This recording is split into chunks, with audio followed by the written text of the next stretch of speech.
cheating is inherently an avoidant behavior.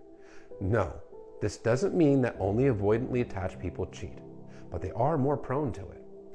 Generally, cheaters are insecurely attached people that can be anxious, disorganized, avoidant. It can be people with personality disorders such as narcissism, because yes, narcissists are insecurely attached people. But cheaters generally have insecurity. Secure and securely attached people generally do not cheat because they have a good sense of self. They have a self-love in a healthy way. Insecure people, especially avoidants, they have a lack of self-worth, a low self-esteem. They often feel that they are unlovable, unworthy people, that they are bad people. So they look for ways to feel better about themselves. And one of these ways is often cheating, because the cheating gives a dopamine rush, oxytocin rush. The feel-good chemicals are firing off in the brain with all this validation and infatuation. And what it does is it makes the cheater feel better about themselves in the moment because they feel wanted, they feel validated. They don't know how to internally validate themselves, so they seek that external validation in unhealthy ways, that they need to feel wanted by these various different people that they're cheating with. Now, it numbs their pain.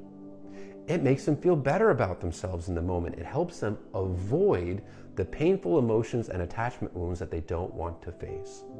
It is a method of avoidance because they're using it to avoid their pain. That's why people that are avoidantly attached are more prone to cheating. No, that does not mean that all avoidants cheat. Actually, the majority don't. But cheaters are more likely to be avoidant than anything else. Now, cheating can also become like an addiction, just like gambling, a sex addiction, alcohol, drugs. The reason being is that cheating makes this person feel better about themselves in the moment. But the problem is it makes them feel worse about themselves down the road. They look at this behavior as confirmation that they are indeed unlovable, bad people. But the problem is they seek the same bad behavior, the cheating, as a way to fix them feeling bad about themselves again, because they continuously chase that dopamine. And that is why cheaters are very likely to repeat. The vast majority of cheaters do repeat. Not all cheaters repeat. Cheaters can change. But the ones that do change are the ones that actually address their core attachment wounds. They're the ones that heal their low self-esteem. They're the ones that learn to actually love themselves in a healthy way. When they do that, when they heal, that is generally when the cheating behavior can finally stop, because they no longer have a need for that unhealthy external validation. But being caught alone and expressing, "I'm sorry, I won't do it again," well, they may think they mean it in the moment, but the problem is that low self-esteem will drive them to chase that dopamine again. And they'll do it in the way they know to do it, to get that external validation, which is usually through the cheating.